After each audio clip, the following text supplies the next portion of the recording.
Everybody said that it could not be done, but we did it. This is episode 3 of Mouthbreathers Radio. I'm your announcer, FilmApe, and we are going to be talking about everything film junk related and the junk universe for the week of October 2nd through to October 9th. That means we're going to be talking about a new episode of TV Junk. We're going to be talking about Frankie and his Mario hat and his love of buttermilk.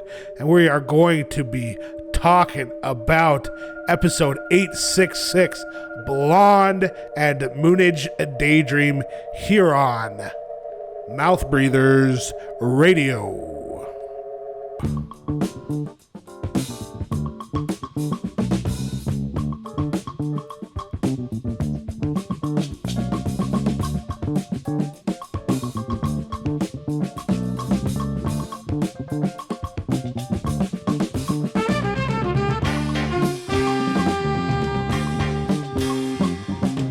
And now your host, you know him and you love him. It's Drew Nugent.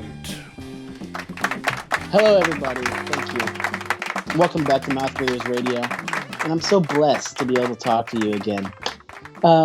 I just want to jump right into things. So at number 5 today, well, do you want to introduce the top 5 first? Sorry, I'm getting ahead of myself. Yeah, well, I think everyone should just know that Drew has just come back from California. And he is just right into recording. So thank you, Drew, for that. So are you feeling a little jet lagged right now, or what do you feel? A little bit. I'm kind of like in a weird, surreal thing where I don't even know where I am because I've been through multiple time zones. And but I had a little bit of time to recuperate last night, and now I'm here, and I'm excited to be doing the show. So while you were away did you listen to much film junk while you were on your travels?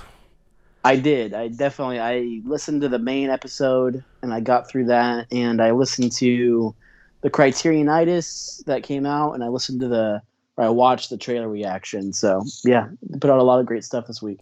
Yeah, I totaled it up, and it's like almost, I think it might be over 6 hours, including game junk, TV junk, Criterionitis, the trailer reaction, film junk. We are certainly very lucky to get all this content, and it was hard to sift through for this week, but we do have a top 5, and let's get into it. Ignition sequence start. 5, 4, 3, 2, 1, 0. Launch commit. Liftoff. We have liftoff. Okay, Houston, roll complete. Roger, roll complete. Drew, what is number 5 this week? So at number 5, pulling something from the Discord this week. This is something that was discussed, and so to set it up, for patrons, you can, on patrons on Letterboxd, you can now choose your own posters, which is a pretty cool feature. And something was brought up, Calling the Dude specifically, I saw on the Discord, was putting some novelty posters here and there. And we were just talking, is this a faux pas? Should you be, for Die Hard, putting a poster that's inspired by Love Actually to make it a Die Hard Christmas movie? Is that a faux pas? Is that okay? So can you explain, or maybe I'll explain here. So patrons, if you paid the big bucks to be a patron on Letterboxd, which is their highest paid tier for normal users, this allows you to change posters to, it seemed like you had a lot. I think you or somebody else posted a photo of all the options that you had, and you had a fair number of options to choose from, right? Oh, yeah. And so anytime you log it, then you have that specific poster that you chose on it, right? Yes, on your account. So basically, on your account, the posters that you choose, those are what are shown on your profile. And then if you go to the main page, then you'll see the posters. If somebody that has a patron membership is choosing specific posters, you'll see those posters they chose in your feed and on their page. So yeah, and then anybody that doesn't have it, they use the basic poster. So I think it's a great feature. I really enjoy it. So how many posters have you changed so far, you think? Well, this is a little embarrassing. When it first happened, I was changing a lot. I changed tons. I don't even know, maybe over 100. But I have since lost my Patreon membership, so I need to get back into that. Right now, my I'm not even pro or anything right now, but I'm very soon I will get that back, and I will get those glorious posters again because there's a lot of great options on there. To be honest, though, for myself, not the biggest fan of the changing of the poster art, and I will tell you why, Drew. It makes it harder to be like, oh, so and so watched that. I'll be like confused by what poster it is, and then I'll click on it, and then I gotta do all this stuff. And it's like, if you want that sweet FilmApe make it easy for me to know what you're watching. So I'm not the biggest fan, and I think because you brought this to my attention, and you guys were talking about it, and I went through the Discord, and it seems like everyone is loving it, and everyone's changing posters, but I'm not seeing a lot of dissent. And so yeah, I hate to be the Debbie Downer here, but not a fan, and not sure why this is even an option. Yeah, well, I mean, personally, I really like it.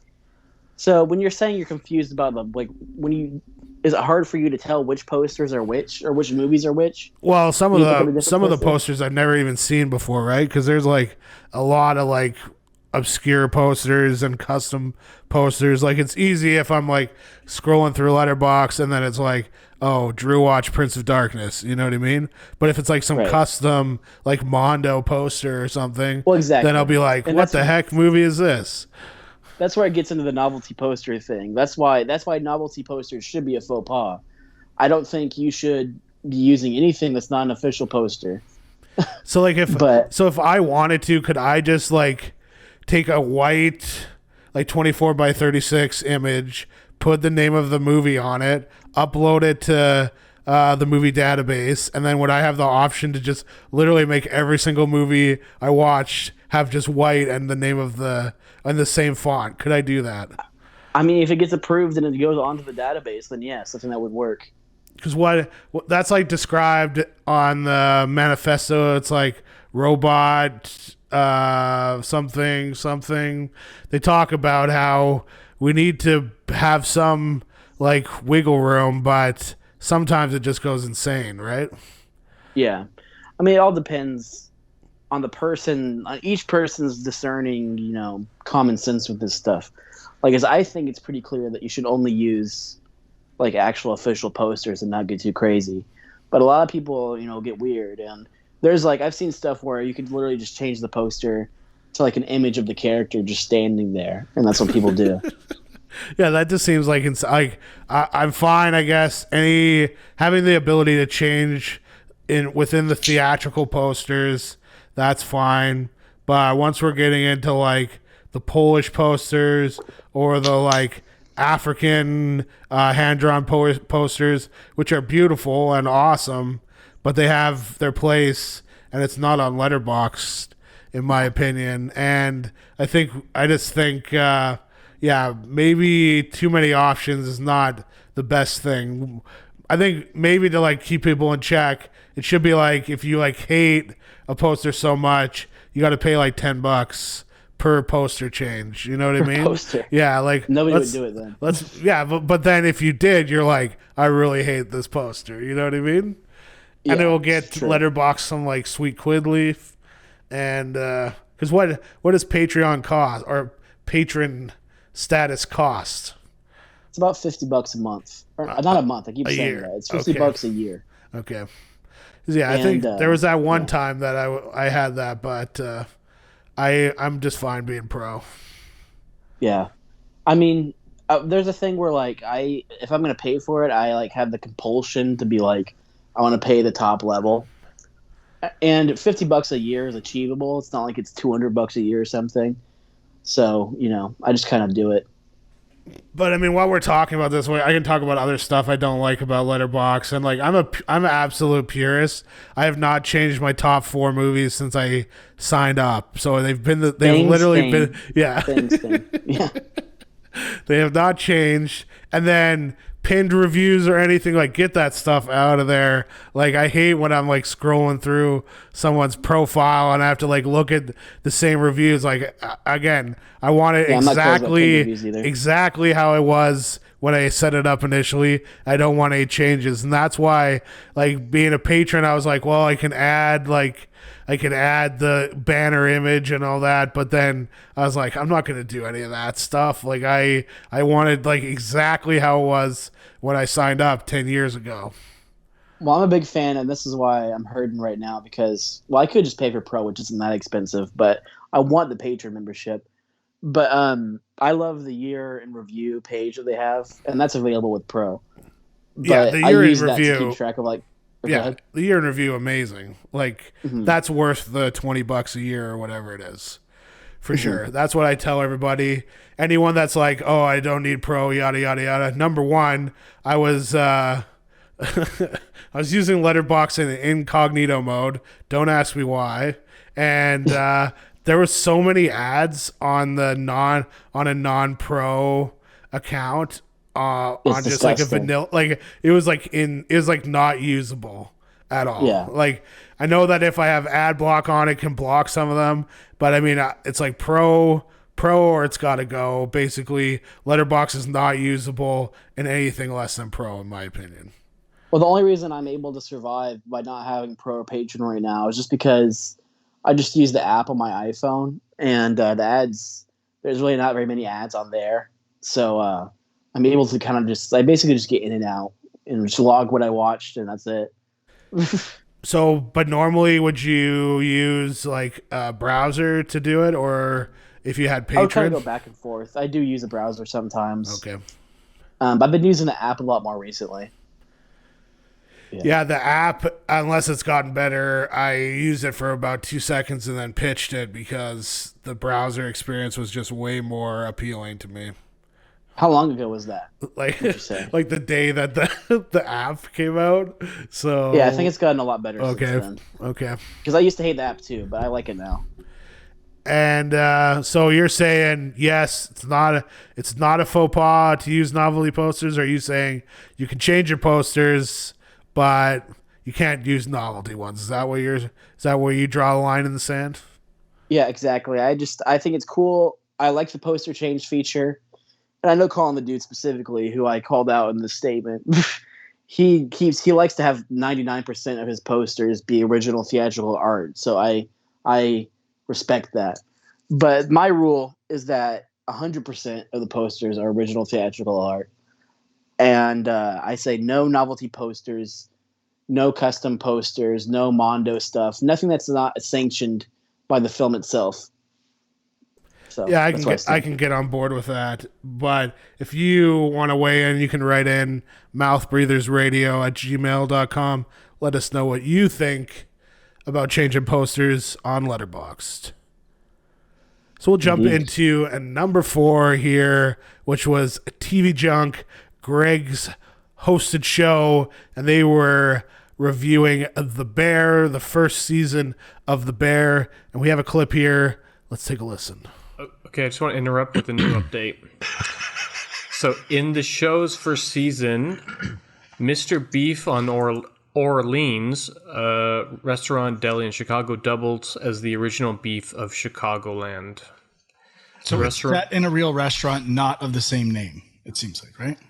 Yeah, yes. Similar name, but similar style. How dare I? Why would I ever think that, right, Frank? Why would I ever think that, dude? At least I was fooled by hoverboards, like them pretending they were real in something. It wasn't like. I don't know if that's any better. What a comeback! This guy's on fire. So you're admitting that you thought the hoverboards were real? Yeah, when I was a kid, because they pretty much said they were in a making of Back to the Future thing. Yeah, like he heard it on a Twitter post or saw it on a Twitter post. He's wrong. Yeah, and it was true. It was true. It's not a real restaurant. They just used it as a place to film it. It doesn't mean it like you can go and get the menu from this restaurant. No, the characters, the actors do not work at the restaurant in character. I'm not saying that. And serve the food that they make on the show. You're right. The original beef. Jay, when you were there, did you try the braised beef on risotto at the restaurant? I've never been there. Oh, okay. But I'm sure they serve it. I mean, it was reviewed in the show, so it was probably reviewed in real life, and that's what they serve. Man, this show's starting off hot, like that beef. Oh, this is the kitchen. You take the heat or get right out of here. Yeah, you're right. You know, I don't like that type of atmosphere. So, Jay, I apologize for being so challenging about that. I think we're both right and we're both wrong, and but I was more wrong. So, sorry, chef. You're welcome, chef. I would appreciate a herd, please. Herd. Thank you. So Jay, Zach, and Frank joining Greg to talk about The Bear. In Canada, it was playing on Disney Plus, being released on a weekly basis. I believe it's on Hulu in the US of A. And it's your standard food show, but there's some cool stuff in it. And there's some good monologues, and there's some good camera work, and some cool editing. So I think they summed it up pretty good on TV Junk. I think that it was generally good, not maybe amazing, but they all enjoyed it. I think Frank was probably the most harsh on it, simply because he didn't like the stressful nature of the cooking environment. So Drew, I was going to ask you, have you ever worked in the restaurant environment? Have you ever done anything? And what was your experience, chef? I actually have. And some of that talk where he's talking about like listen, chef, and like heard like that kitchen lingo. I've experienced that. And the only thing I did in the kitchen is just, I worked at a place called Signal Mountain Lodge in Wyoming. It was a seasonal job. You got to go out there and work a menial job. Like, I was a dishwasher, so that's why I worked in the kitchen. But you got to do that, and they would give you room and board in the Grand Teton National Park in Wyoming, which was pretty amazing. And you got to, experience all that stuff. But yeah, that was a nice kitchen. It was a nice restaurant, and it was pretty intense working in that kitchen. So that's the biggest kitchen experience I've had. But I was just a dishwasher, though, so.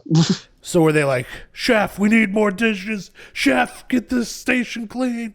Chef, get these dishes out. Get them for service. Were they like yelling at you for all that, or what was? Well, they definitely. I mean, I did get yelled at because I'm not the fastest person, but I try to be fast, and it's a very fast-paced environment. And there was a lot of yelling chef back and forth, and I'm not, for some reason I get uncomfortable with saying these weird words, when you walk around a corner, you're supposed to say corner, and that's just for safety reasons, so you don't bump into somebody. But for some reason I get hung up. I never want to say chef. I never want to say herd. It makes me feel weird. I think you would like this show a lot, because the basis of this season was that there was a new, very accomplished chef coming in to run what was a standard kind of mom and pop sandwich place. And so everyone there is used to doing things their way, but it's not that clean, and they're not that professional, and it's kind of chaotic. So he's trying to there are people that they don't want to say yes chef, and they don't want to say corner, and then there's all this stuff with it. So I think it's right up your alley. No, it does sound like it, and I've really enjoyed a lot of food related stuff like that. I like the movie Chef by Jon Favreau, and I think I would like it. So I definitely need to check it out. And so Frankie said one of the reasons that he was a little bit critical of the show was that he's not into food porn. But then Zach pretty much immediately said there is almost no food porn in it. And that's one of the interesting things about the show, is that while you see them cooking a lot, you don't necessarily see them you don't see a lot of the customers, and you don't really see the end product of a lot of what they're doing. So there's like some cool stuff in it. I know that Frank, he said that he could not handle working in a kitchen, but he wouldn't mind being a server. So from your experience, did you have to deal with any servers, and do you think that's easier than being in the kitchen, or do you think that I've you would never been rather a server. stay? But you must have interacted with servers, or did you see what their did life was interact with like? them. And so Yeah, easier they or brought- harder? Easier or harder than working in the kitchen being a server? I mean, it depends on your outlook on it. Like if you're in the front, you have to be a lot more composed and like, presentable, and like you have to really kind of sweet talk the customers and all this stuff. And sometimes, because I, get anxiety around people in some ways, not all people, but I'm just like, I'm a little nervous with people sometimes. And so for me, it's almost better to be in the back of the house because I don't have to deal with any of that. But, there's pros and cons to either side. It's definitely not as like highly intense, like on the front of the house, but I don't know. There's pros and cons to both of it, I think. So would you ever get back into the restaurant business? Do you think is there appeal there, or just too difficult? I don't know. I mean, I did have dreams of like opening a food truck or something like that. Like chef style, like your Jean exactly. Favreau? Yeah. Yeah. I was just at a music festival, and there's all these like little stands of like different restaurants like selling crazy food. I'd love to do something like that. I mean, I love food. Like I am kind of into food porn. And so the idea, just as like a creative kind of exercise to create your own restaurant, that's a cool idea to me, but I don't know if I could ever actually do it. Yeah, I mean, Frankie seemed to be like worried, but the cool thing with TV Junk is we got a continuation of something that was brought up on episode 865 of Film Junk, which was Jay was kind of ribbing Frank about whether he was going to actually make his beef on whack, because Frank said, I'm going to make beef on whack. Jay was kind of ribbing him. Frank said that it was thawing in his fridge, the beef. And so Frank confirmed on TV Junk that he did make the beef on whack. So we know that Frank's got some cooking skills.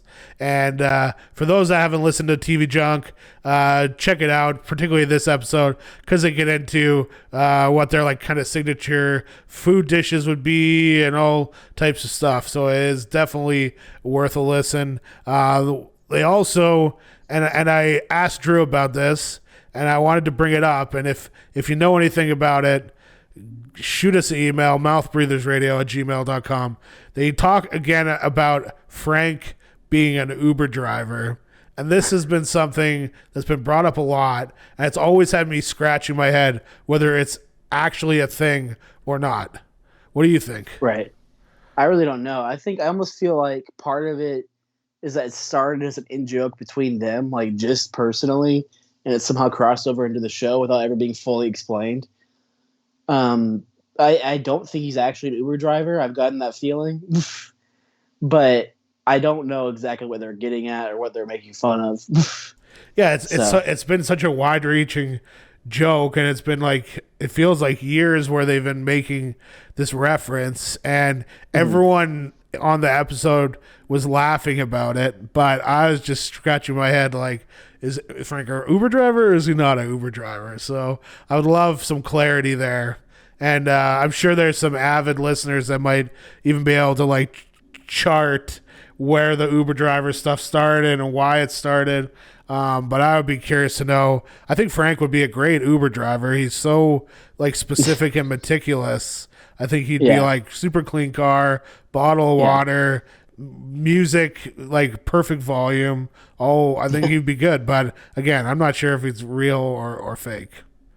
Yeah, I think part of it, I almost feel like they're kind of poking fun at just the idea of having like a side job or something. I don't know. That's the only thing I can think of. But yeah, it reminds me of the whole like library joke. I didn't get that at first, but then I realized like what it meant, at least when he's saying he found a film at the library. But yeah, but even the library one's interesting too, because I feel like Huck City on Game Junk literally would get stuff out of the library, like games.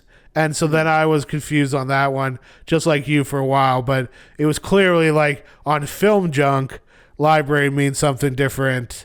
But like, I don't believe Huck City was getting his games from the same library that Film Junk was getting their movies from. And I'll just leave it at that. Yeah, that's true. The only other thing for this TV Junk that I really liked, whoever wrote the description, they had a good first kind of grab you tagline. It was like one TV Junk, one host, and 3 guests all day. Heard, chef. And so whoever wrote that, good job. I thought that was pretty funny. How do you feel about TV Junk in general? It's a kind of a new addition to the universe. I think it's fun. I think it has a really nice structure. I think they've like locked it into like, so there's not a ton of variety in structure, but it's fun to have different guests. That being said, kind of like you with The Bear, I won't listen if I haven't watched the show, at least if I have interest in the show. But I mean, it's a great compliment to the Junk universe, and I love having it. One thing that I do find though is I don't use any RSS feeds for reasons that I don't want to get into right now. But sometimes it's hard to like track stuff down to download it, like because TV Junk, Game Junk, Ball Junk, they're not on the Film Junk like page at all. So then you have to like kind of go to like different sites to like if you're gonna directly download one of their podcasts. You know what I mean? Do you use Spotify, or are you not? Are you not into that? I don't use Spotify either. So. Okay.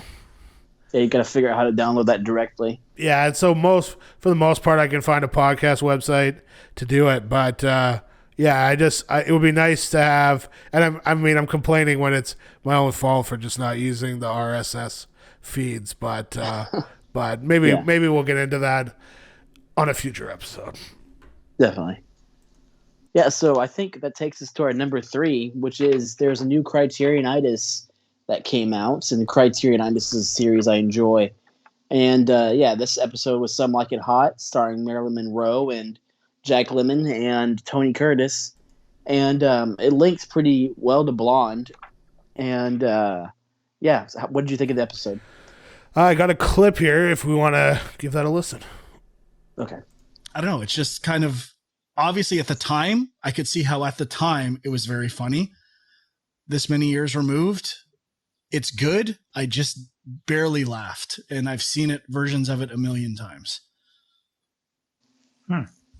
Well, it's another case of me and Frankie having different taste in humor, I guess, because I thought it was quite funny. I mean, I was laughing more at this than almost any other older film that I can think of. Like, I really thought Tony Curtis and Jack Lemmon together were a great team.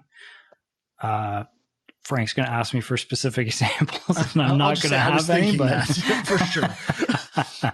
I gave specifics of things I thought were genuinely funny, and I didn't even find it that funny. You have a plethora of things to pull from, so feel free.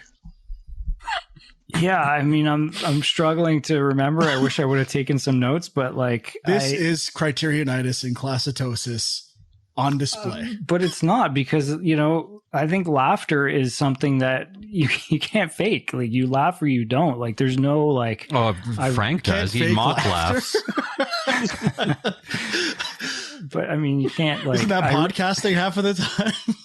You can't be like, I really wanted to laugh at this movie, or I appreciated the humor so much. But you can be primed with potentially like a little bit of a solution of half classitosis, half Criterionitis, AFI, top number 1 comedy of all time. Maybe it primes you to laugh. I don't think that can have any effect on laughter, personally. So yeah, that was a fun episode of Criterionitis, and I do like that it lined up with Blonde, and especially for Frankie in regards to his kind of understanding and getting to know more about Marilyn Monroe. He was able to kind of experience the Blonde version of it, and then the Some Like It Hot version of it, and so I enjoyed the talk there. Yeah, so did I. Have you seen the film? Yeah, I was looking it up to see if I logged it on Letterboxd, and I rewatched it on March 26, 2012, and I wrote a very short. I liked the first half, but the second half gets too crazy and coincidental for my liking. So 3.5 stars. What do you give it? I think I also gave it a 3.5. I don't remember much about it. It's one of those movies. I think I saw it about 5 years ago, and I don't remember too much. I just remember I like Jack Lemmon, and I also Marilyn Monroe is such a weird kind of entity because I'd never seen a film by her, or not by her, but I'd never seen a film that she was in at that point. But you're so used to her image, and like she's just an icon that's everywhere. So it felt weird to actually watch a movie that she's in, like just seeing her as a person perform, because she's almost just this weird, like in the culture, this is just icon that seems ever present. So I don't know. Yeah, and I think that was kind of like summed up in the Criterion itis review. Do you listen to the Criterion itis if you haven't watched the movie? Sometimes I do. I think there's been a couple times I've skipped it, but usually I have an interest in the films they're talking about. With TV Junk, it's like sometimes the stuff they talk about I haven't even heard of, so I'm just like not interested in listening to it. But with Criterionitis, more times than not, I'm interested. There's been times where like I want to see the movie first and I've skipped it, but for the most part, I've listened to them. So do you find that the Criterionitis would sway you to watch a movie that you haven't seen before? That hasn't happened to me yet, but I could see it possibly happening. Yeah. I mean, for the most part, I kind of see what I would want to see. Even if there was a movie that I really wanted to see and then they talked about it and said they hated it, I probably would still watch it. Yeah, like sometimes they'll be like really kind of bagging on a film, and that will actually make me want to watch it more if I haven't seen it. You know what I mean? Like, I think if they're praising it, for sure. But even like a real like I would not have even tried to watch Mr. Nobody if it hadn't have been for that insane review that they did. You know what I mean? Because it was like, okay, I got to take a look at this Warlock and see how terrible this movie is, and they were right. But for the most part, like Criterionitis, I'm not going to listen unless I've seen the movie, and so I'm either nodding in agreement or maybe just being like, okay, if I love the film. I don't think it's happened yet. This one, I think it was kind of a slight Criterionitis episode. No one was overly passionate about the film. I felt like it is what it is. It sounds like it has a nice 4K release. That was a big takeaway for me. Maybe I'd pop on it if it was cheap enough, but nobody was necessarily like going crazy for it. But they were going crazy about the pronunciation of Marilyn Monroe's name. We got a clip here. Let's talk about the pronunciation of Monroe. Sean, you're going heavily for Monroe. Frank, what do you say? I'd probably say Monroe. Is it Monroe or Monroe? I mean, Sean's right, technically. There are versions of Monroe, like Munro. Yeah. That I know people with that last name. And, maybe did that name change coming from the UK into this version of Monroe? I don't know. No. We'll have to get some historians on here. Maybe let us know in the comments. You're putting us in the spotlight. What do you say, hero? Monroe. Let us know in the comments what you say. Monroe or Monroe? So, Drew, without thinking about it, say Marilyn Monroe. Marilyn Monroe. Marilyn Monroe. I think we say it the same way. I think it's like Monroe. Monroe. Yeah. Or go ahead. I'll let you go. Well, I was just gonna say, are you a fan of this particular form of anti-humor? It's basically what I was gonna ask you. I mean, it all started with the Krampus, which was just like the most insane thing ever. Yeah. It's so deeply rooted in the DNA of what Film Junk is in regards to like being very particular about pronunciation, and to like such a point where it's like absurd that they even bring it up. And I think it's funny, and the more they do it and the longer it goes on, the funnier it is for me. I don't know what you think. I don't know. To be completely honest, it kind of drives me crazy a little bit, just like listening to them go back and forth. I was never that big of a fan of the whole Krampus thing. It's not to say like I still can find it funny sometimes, but yeah, it gets on my nerves a little bit. I'll be honest. Yeah, it's just like anytime they pull up like how to pronounce this, like AI pronunciation, all that, like that's just so funny that they even and like they've been recording for so long, they have to like think of stuff to like keep them going, and for whatever reason, pronunciation, particularly regional specific pronunciation, that's just something that forever has been like, yeah, this is part of Film Junk. Yeah. So would you skip through a Krampus like half hour? I think I might have back then when it was going on for that long. I'm kind of I would say I'm a completionist, but that's not totally true because there's things I have skipped. But I like to finish things when I can. So, like for example, with this, I listened to it, but you know. Drew, I gotta pause it because I'm hearing like a weird noise right now. So just a second. If I don't come back, I got killed. All right. Yeah, I think there was like a bird in a vent or something like that. I'm at my office right now, and it's raining, and it's if something gets in one of the vents, it sounds so loud. It sounds like it's in the back. So I was just like, I couldn't find anything, and when I turned on the lights, it kind of stopped, but something's scratching around back there. Okay. Drew, what's the international number for 911 if you had to call it? I would just think 911, so I might not know. So call Texas 911 and then tell them to send the FBI to Canada. Well, yeah. Yeah. Anyway, so I don't even remember what we were talking about. We were talking about criterionitis. We're talking about the pronunciation stuff still, I think. Okay. Yeah. Now that my like heartbeat's going down because it was pretty loud what was here, so I don't know if I have much more to say about pronunciation, but I do have a clip that is pretty funny here for Buttermilk. A couple other little tidbits. It is on. It was one of the first 25 films inducted into the U.S. National Film Registry.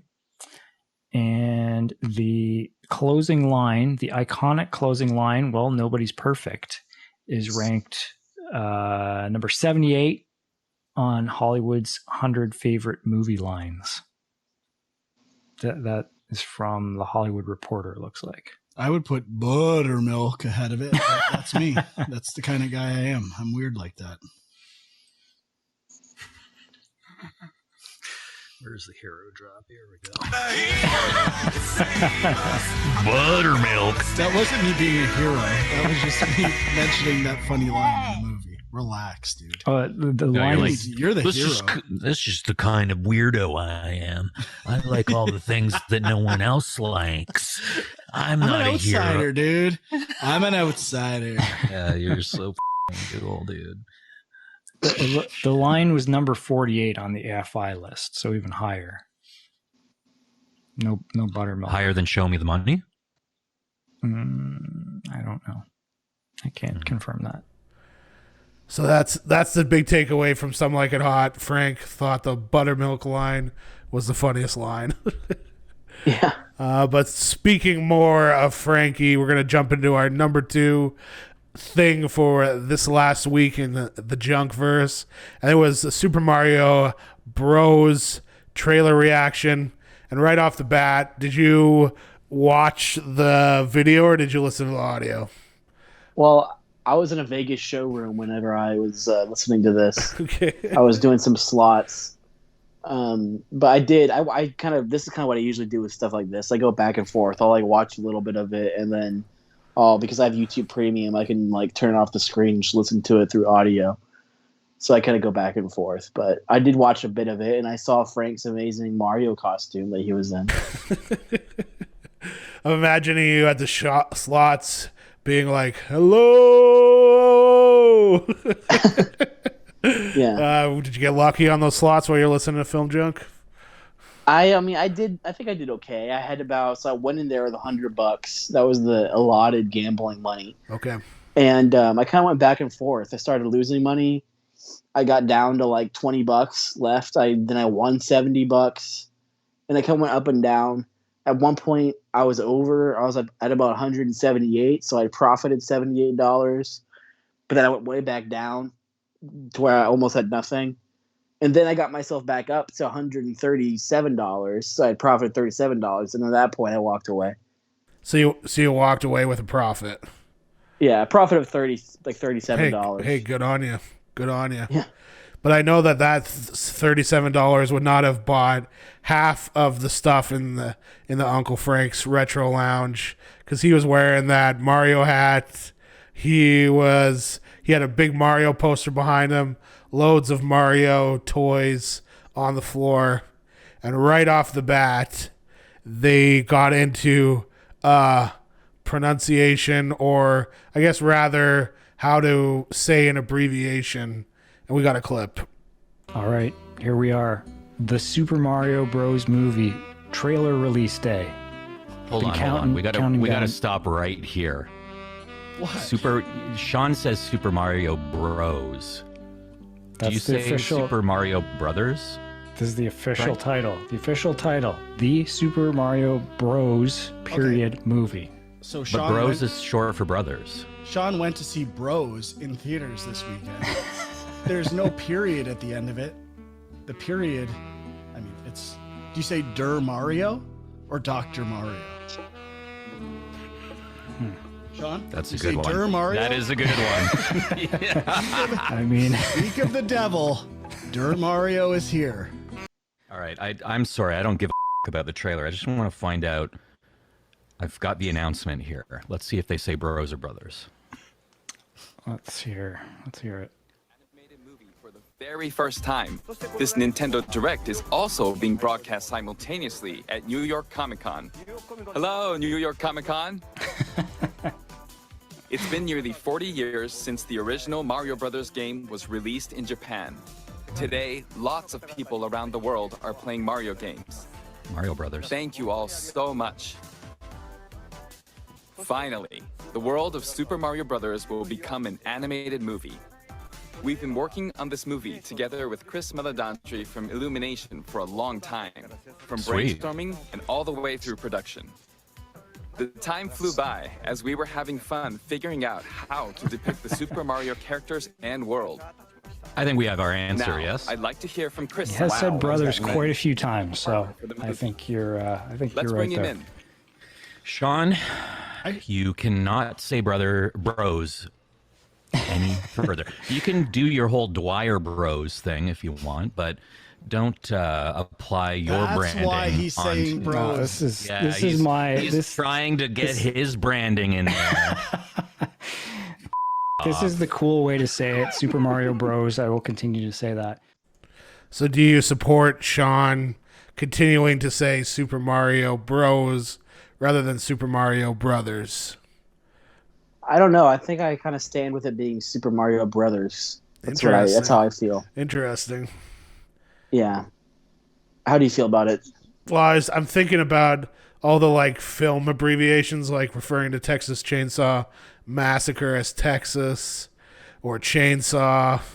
And do you get into that type of stuff where you'll like be like, oh, I'm going to watch Meg instead of Magnolia? Oh, Mag. I'm going to watch Boogie instead of Boogie Nights. I'm going to watch Pizza. I like Film Junk's pronunciation or Jay's pronunciation. I think they all do it, but of Boogie Nights, they say Boogie Nights. Boogie. Which I've always found weird. So you're a man who likes, you want to keep it exactly the way it should be said. So if you even see it read or written Super Mario Bros, you're gonna say Super Mario Brothers. Well, really, honestly, I wouldn't think of it. I don't think I ever thought of it before. And when Sean said that, it didn't bother me. But I just think if we're being technical, the Bros has a period at the end, which I think indicates that it means brothers. So, like for example, the movie Bros that just came out, that's called Bros. It doesn't have a period at the end. You say Bros. But with this, it's Bros with a period, so it's brothers. Yeah, fair enough. I mean, I think either way, it makes sense. Maybe if you said Super Mario Bros. Period, then people would know more what you were talking about. But what did you think of their trailer reaction, which was pretty long? It was like almost 23 minutes long. What did you think of it? Yeah, I really like all the trailer reaction videos, and I like it because I can go into it and experience the trailer for the first time with them, which is cool. Because I hadn't seen the trailer before. I was saving it specifically for the trailer reaction. So yeah, and then the rest. I think I watched the beginning. I watched the trailer with them, and then at that point, I went to audio and just listened to it from there on.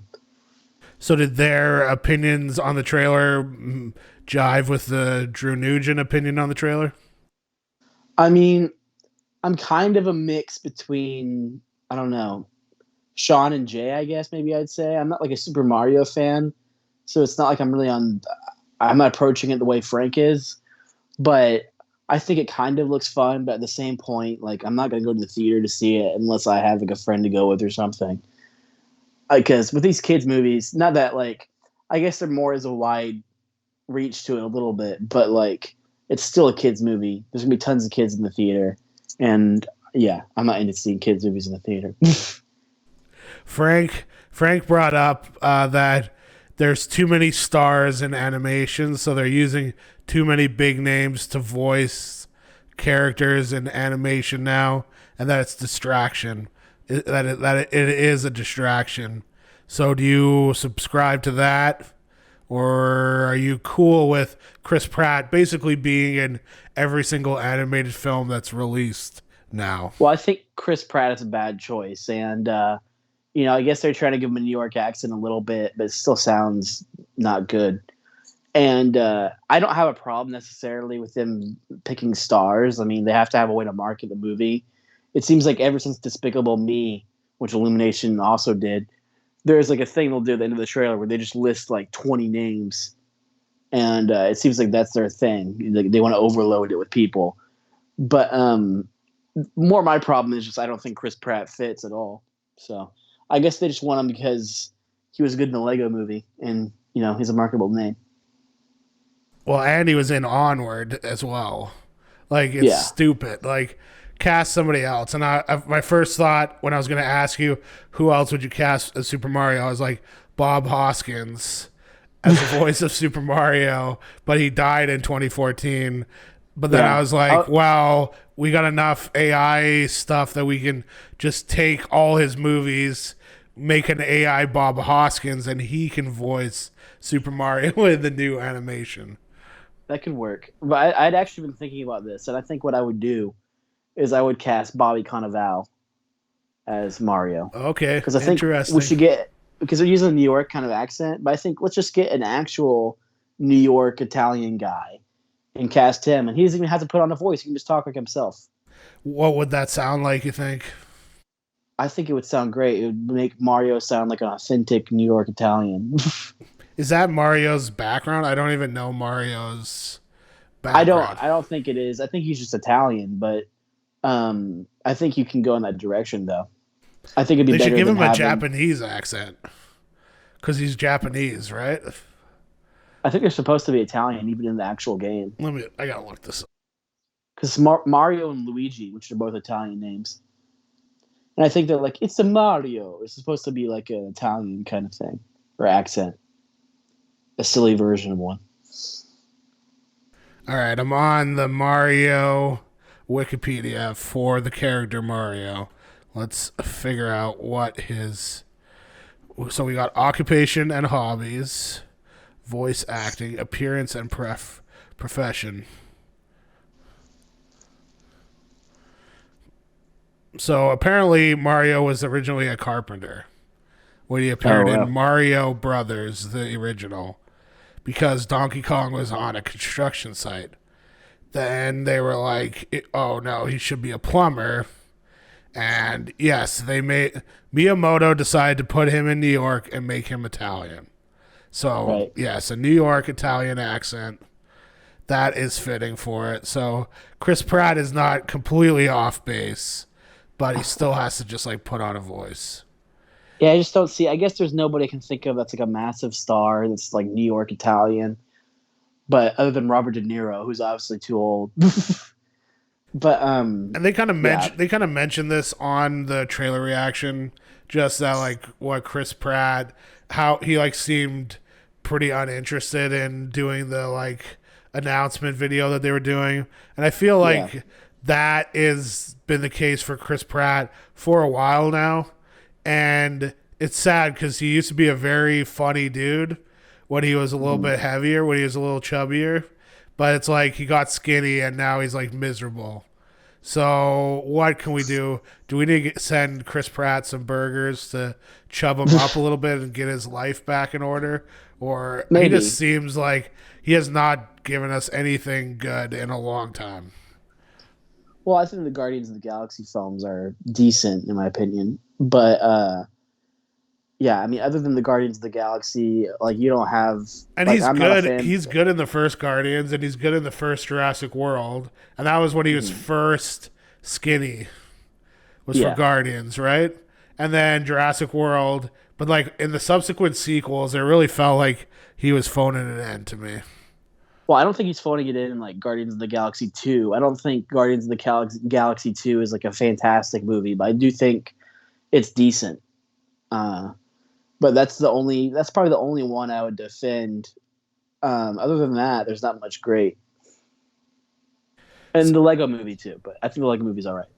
But even then, that was closer to his like chubby days. So I think because he's like a pretty religious dude, we need to have a church-sponsored barbecue.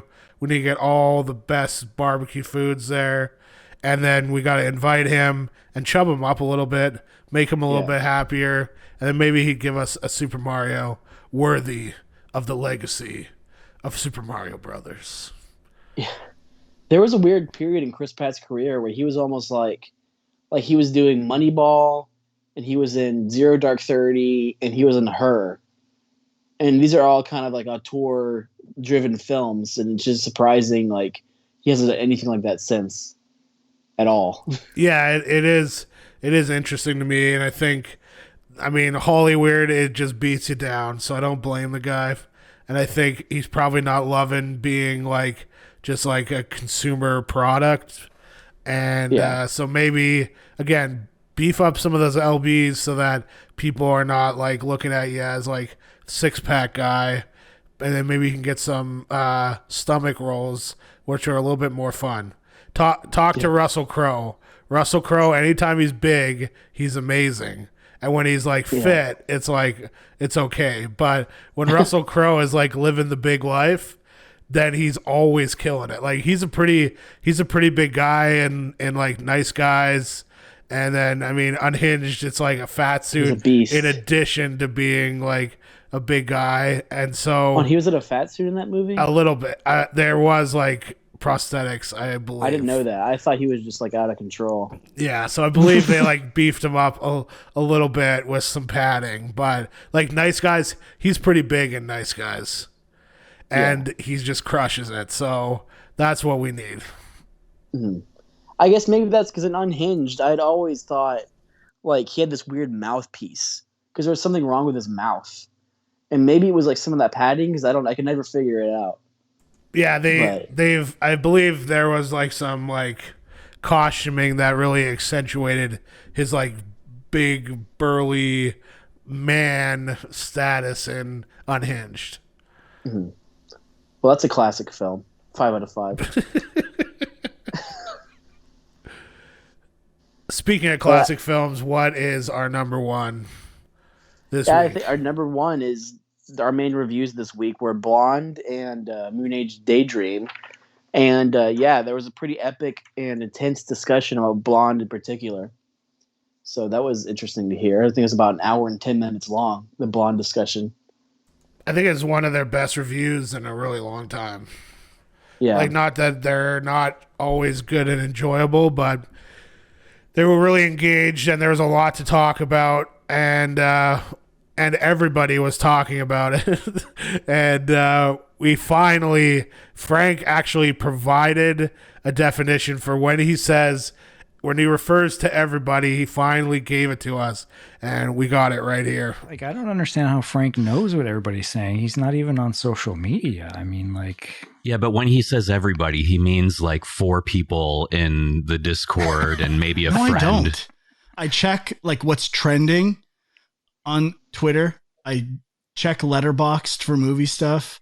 I see Reddit stuff that is entertainment focused, and I get a general sense of what people are saying from those things. I'm not looking at niche articles. I'm not following specific people. I'm literally polling consensus ideas or ideas that are so popular, they are pushing to the top of platforms designed to push popular things to the forefront.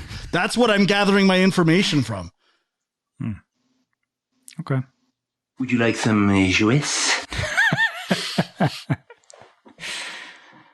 Yes, I would.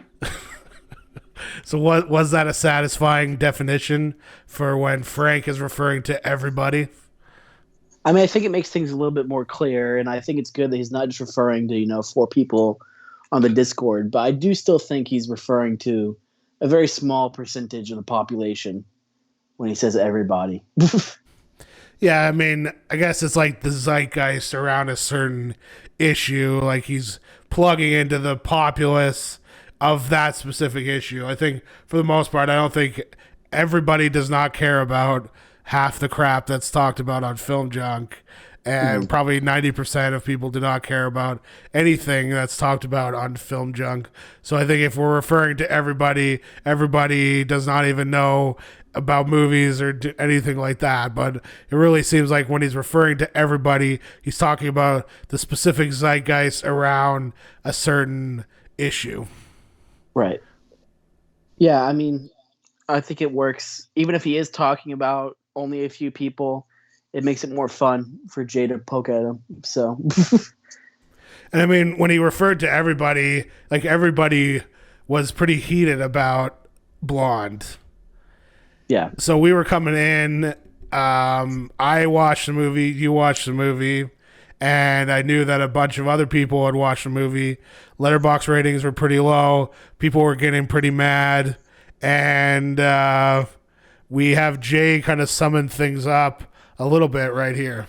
And also, I've seen complaints about the abortion scenes in this film, specifically the one that I mentioned where her fetus is speaking to her, or she's imagining it speaking to her, based on her feelings about the first abortion she had.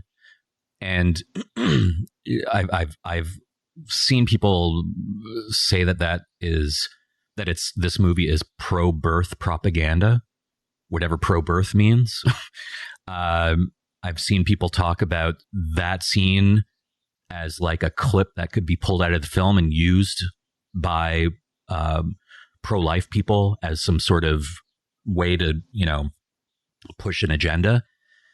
And it's like, what, really? You think Blonde is the thing that is in the way of people getting legal abortions? Blonde? You think that's the thing that's going to keep things going down this path? I mean, it's not, the fact that the States is, such a big percentage of the country is religious, and that's the reason why people ultimately don't agree with abortion. So yeah, like some pretty big topics that were being discussed. Yeah. And certainly the fetus talking was an interesting moment in Blonde. And as Jay referred to it, Blonde as being pro-birth propaganda. When I was watching Blonde, the first thing I thought of, and maybe some people have heard of this, but there was a Christian child in quotation marks musical artist in the 80s named Lil Marky. And Lil Marky had a song called Diary of an Unborn Child.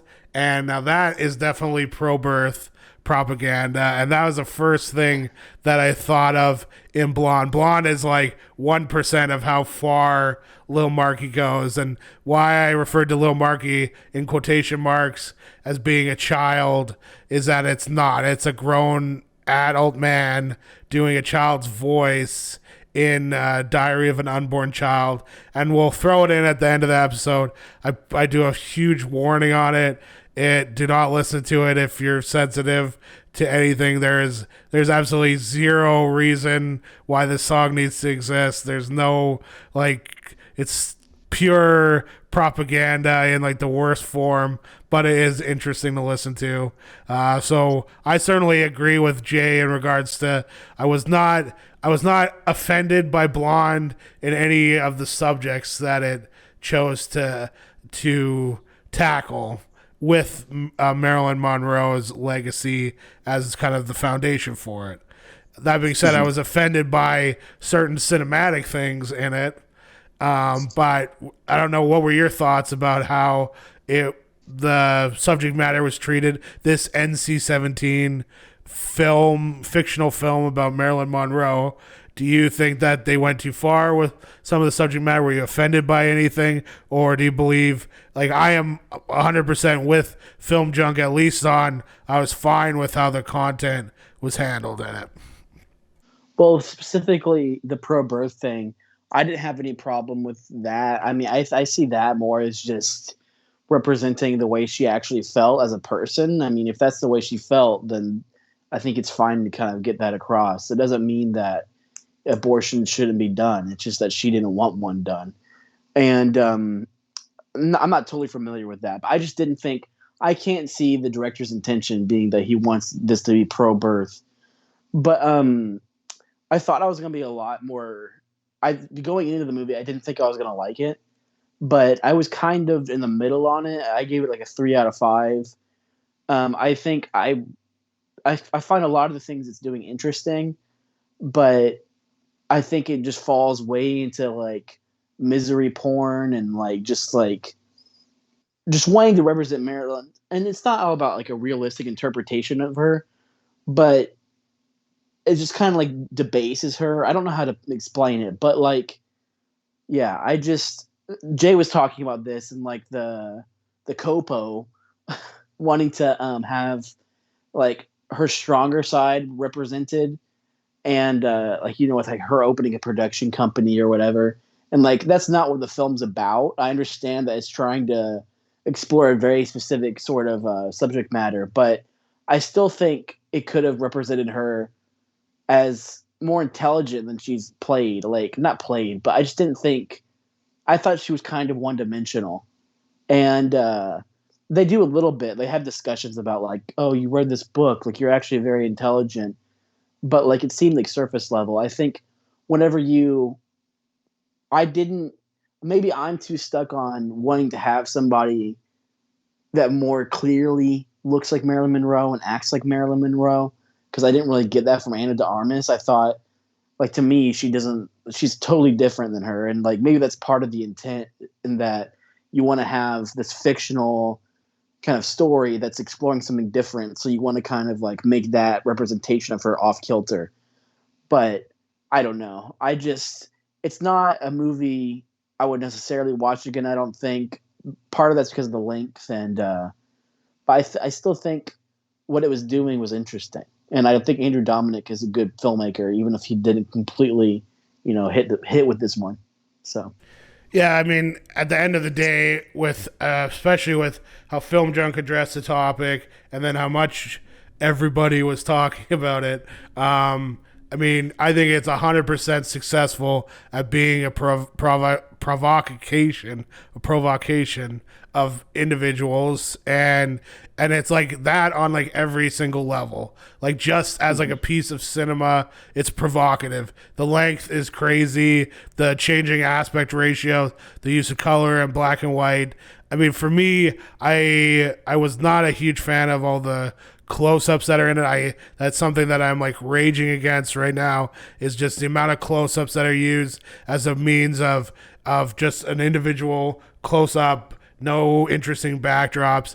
And I understood a little bit more once they talked about it on Film Junk, regards to they were trying to like nail like certain photographs and all that. And so there's that. And there were some interesting camera movements, not all of them successful for me. But at the end of the day, it was a provocation, and it worked in regards to getting everybody to talk about it and be upset or angry. And I mean, we should be upset and angry about a lot of the stuff that's talked about in the film.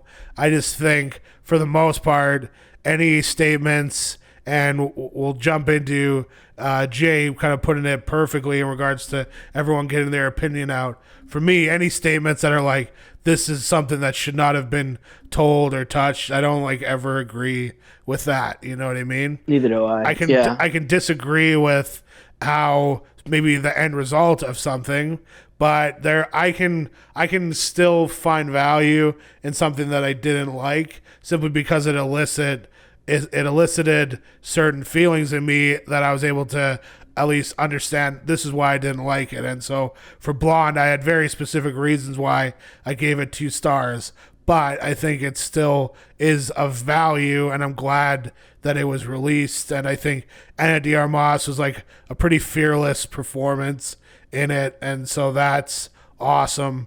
But yeah, Jay talks about in this clip here just how everybody kind of needs to get their opinion out there.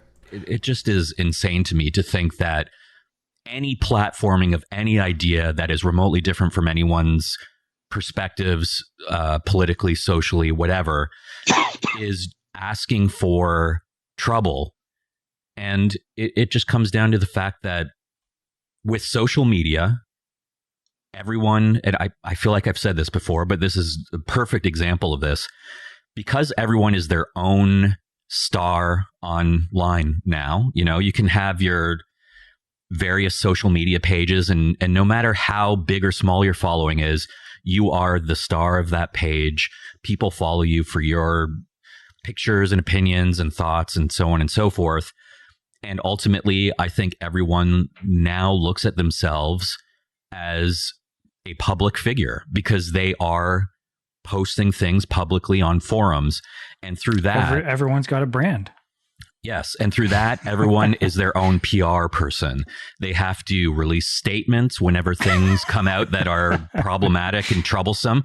So when Blonde comes out, you have to release your statement about what your thoughts are on Blonde, because it could, jeopardize your persona on social media and your brand. So, everyone gets ahead of it like it's some controversy. I mean, the world is Frank. I know. You don't have to tell me. Well, so and the world is, in terms of this film, the world is based on everything that is portrayed in this film, the reality of everything that's portrayed in this film, not because of this film itself. So what are your thoughts on what Jay has to say there? I mean, I think he hits the nail on the head. And I don't know, like, I mean, with everything that he's saying about everyone being their own PR agent and or PR person, and everyone thinking they're a star. I mean, that stuff's been going on for a long time, and everyone is. I think we are all under a mass delusion in some way. Like it goes back as far to like anything where there's a disaster, like a hurricane. If you go on Facebook, that's not used so much anymore. But like anything where people can make statements on Twitter, whatever. People have to make statements about this disaster, that disaster, this thing, that thing that happened. And it's like, not everybody's opinion matters, obviously. And, I do that myself. And, because I have a YouTube channel, I host things, but, so I'm as much like, I don't like to make statements about these big, like anytime there's these sort of talking points where everyone's making a statement, I try to stay out of that just because I don't like to get into that kind of stuff. but I still throw my stuff out there, and I really think the biggest solution is that we need to just get rid of the internet today. Just done. Like you just like go up to the huge internet plug and you're just like, you just unplug it and then we're done with the internet. Yes, exactly. We got to hit the internet kill switch, and then we put the monkey back in the box. we then go to like how they used to record the movie review show, so we just do it on tape and then make copies for people and send them around. Travel back and forth to Canada.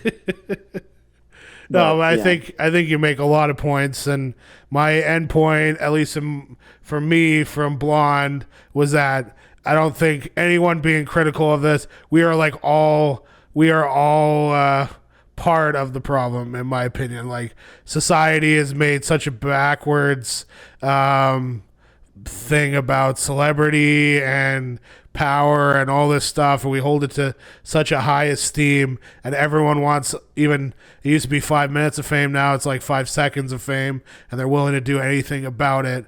I think a big thing, particularly when it comes to art, like if art makes you angry, that's a good thing. It's made you like feel something, you know what I mean? But everything now is like also anger and contempt. When the contempt comes in is like, this doesn't even have value and this shouldn't even exist. And so stuff like that is the problem. And that's where we get into lots of extremism, where it's like, I don't even believe you should have an opinion. You know what I mean? Like this filmmaker shouldn't have a voice, and stuff like that is a real problem. Like I remember watching that movie Sleeping Beauty, which had what's her name in it, who unfortunately I'm blanking on the actress's name, but it's like she'd get drugged and then she'd be naked and men would like pull her around and do stuff to her. And it was like a pretty hard movie to watch, and it did not make me feel good at all. That being said, I still valued the experience because it elicited a response out of me, and it was a very like provocative film, and so I could still see value in sitting and watching it. I would never recommend it to anybody, and I would never seek it out again, but I felt there was value there. And so again, Blonde, it was a hard movie to get through. I knew it was going to be hard after failing to read through Blonde the novel, and so I was kind of knew what to expect. But that being said, I'm glad Andrew Dominic was able to make the film that he wanted to make, and whether or not he's a weird guy or what, I mean, he's definitely a weird guy. I think that he had some stuff to say, and like the biggest takeaway moment for me, and it was like how horrible he portrayed anybody that was higher up that had power or control. They looked horrible, and it went to the point of which, in the end, even though it was a horrible scene, probably the best part of the movie, which was the JFK sequence, which was insane, in my opinion. And the takeaway from that is when the agents are picking up Marilyn and just treating her like a piece of meat, and she's getting escorted in. Particular moment. Yeah. There's that scene where Jackie is like crying outside the room, or we're assuming that it's Jackie that's sitting outside the room crying, and I was like, that's a very powerful thing to think about and to take away. And so again, not pleasant. I wouldn't recommend it to anybody, but I'm glad it exists. Yeah, I mean, I can agree. I think the problem hits on something that Jay talked about, and that's that this is being released on like the Walmart of streaming services, and so this is the kind of reaction we're gonna get, like people that just aren't willing to understand it. If this was an A24 film, I think there'd be a lot more of a critical discussion about it. I don't think it wouldn't be so heated, and it wouldn't be so like alarmist, I don't think.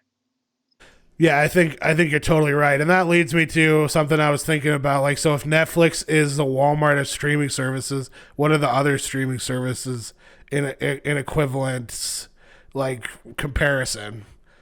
I think Hulu is the Target. Okay. I think, I don't know, Amazon is like Home Depot or something. I don't know. Yeah, and then the big one is like, what is Criterion Channel? Well, that would be like the elite. That would be like going to Sephora or something, or Louis Vuitton. Yeah, like I think the Walmart comparison for Netflix is like so bang on though. Like it is just like, yeah, that bit of the conversation in regards to like, oh, someone's gonna be watching Is It Cake, and then they're recommended Blonde after. I mean, Blonde, I think it hit the number 2. I think it was number 1 for a while in Canada for most watched thing at the time. I mean, I'm sure that was gonna go away right away. I don't know. Did you notice at all if it hit anything on Netflix in the States? Not really. I don't notice that stuff too much because I don't use Netflix like that often. But one thing that makes me cringe is like the idea of like people just stumbling by Blonde, and like I'm imagining my grandma being like, "Oh, a Marilyn Monroe movie." Like, she watches that, but I'm sure she wouldn't get very far into it anyway. But I just always think about some random person who's just not prepared for what they're about to see. Yeah, I mean, within I think 10 or 15 minutes, you know exactly what the movie is and what it's going to do. And that was a big thing, even just reading. I read 200 pages of the novel, and I was like, oh, they're using Marilyn Monroe as a means to showcase the suffering of women in all kind of aspects of and ages of their life. And I was like, I don't know if I can get any further. This is already, the book is even more like hard to take than the movie, in my opinion. Like there's way more stuff of her when she's younger and going through foster care and all this stuff, and it gets pretty, it's difficult stuff. At the end of the day, though, it resulted in like one of the best reviews from Film Junk in a long time. It was a great episode. And so I'm happy that they were able to engage on it in the way that they did. I think that the big takeaway for me is the comparison to Elephant Man. I thought was pretty good, and I didn't think of that. Dream-like thing of the dad floating through space. I mean, that is straight out of Elephant Man for sure. And I mean, there's a lot of Lynch stuff going on in that movie. Obviously, it's been compared to Twin Peaks: Fire Walk with Me. You could see Marilyn Monroe as like a Laura Palmer kind of figure. But I also think honestly something like Mulholland Drive hits on a lot of the same themes in a much more interesting way. But there's a lot of Lynch going on, and the score by Nick Cave and Warren Ellis was weirdly, and this was touched on a little bit in the episode, but was weirdly like aping Twin Peaks. Like it was almost like beat for beat Twin Peaks, which I thought was odd. But I mean, if you're gonna steal from the best, right? Yeah. Well, I love Lynch, but it didn't quite do it for me in terms of that surreal kind of stuff that I like from Lynch. But I still found the film interesting, though. So I'm glad I watched it. If it was an hour shorter, I think it would have been more effective for me. Like, it really gets to the point of being, like, numbing, and I think they touched about that in the review. So I think if it was tighten it up, it was pretty indulgent in regards to what they were doing. Tighten that up, I think it would have hit a little bit harder and been even a little bit more provocative if the pacing of the movie was pretty quick. I think that could have been interesting. But at the end of the day, again, glad that FJ reviewed it. And I listened to the review, I think, like 3 or 4 times. So it was like definitely worth diving into. And so if you haven't listened to it, I hope that you have listened to the episode if you're listening to us right now. But I don't know, I don't got much else. Anything from you? No, I think that's about it for me too. All right, well, I am FilmApe, and I'm here with Drew Nugent, and we are going to say talk to you later. Let's see ya.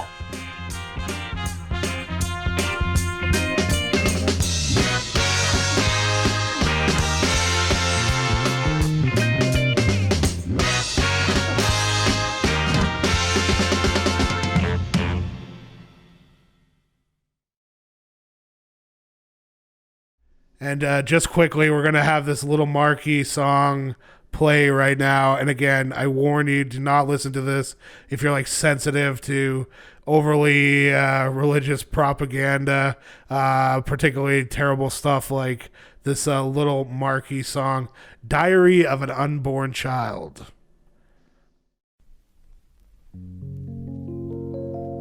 October 2nd. Today, my life began. My parents do not know it yet. I am as small as the pollen of a flower, but it is I already. I will be a boy. I will have blonde hair and blue eyes. Nearly everything is settled already. October 19th. I have grown a little, but I am still too small to do anything by myself. My mother does everything for me, although she still does not know that she is carrying me under her heart. But I am a real person, just as a crumb of bread is still real bread. My mother exists, and I do too. October 23rd. My mouth is just now beginning to open. Just think, in a year or so, I'll be laughing, or later I'll start to talk. My first word will be, Mama. October 25th. Today my heart began to beat. It will beat softly for the rest of my life, never stopping. After many years, it will tire and stop, then I shall die. November 2nd. I am growing continually. My arms and legs are taking shape, but I must wait a long time before these tiny legs will raise me to my mother's arms.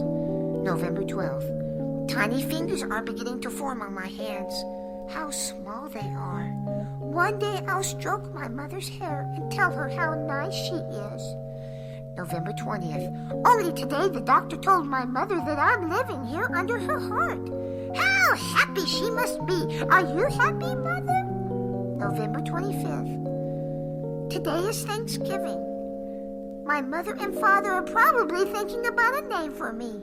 And they don't even know that I am a little boy. So they are probably calling me Barbara. But I want to be called Andy. I am growing so big. December 10th. My hair is growing. It is as bright and shiny as the sun. I wonder what kind of hair my mother has. December 13th. My eyes are almost fully developed, although the lids are still shut. When Mother brings me into the world, it will be full of sunshine and overflowing with flowers. I have never seen a flower, you know, but more than anything, I want to see my mommy. How do you look, Mommy? December 24th. I wonder if my mother hears the delicate beat of my heart. Some children are born with sickly hearts, and then the gentle fingers of the doctor performs miracles to make them healthy. But my heart is healthy. It beats so evenly. Tap, tap, tap, tap. You shall have a healthy son, Mother. December 28th. Today, my mother killed me.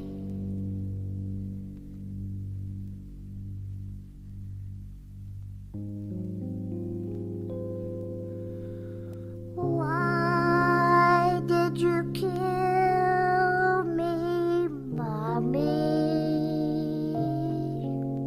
When God made me special for you, I really wanted to see you and put my little arms around you. Why did you kill me, Mommy? Because I thought you really cared for me. And I wonder what I would have grown up to be. I guess I'll never know. 'Cause Mommy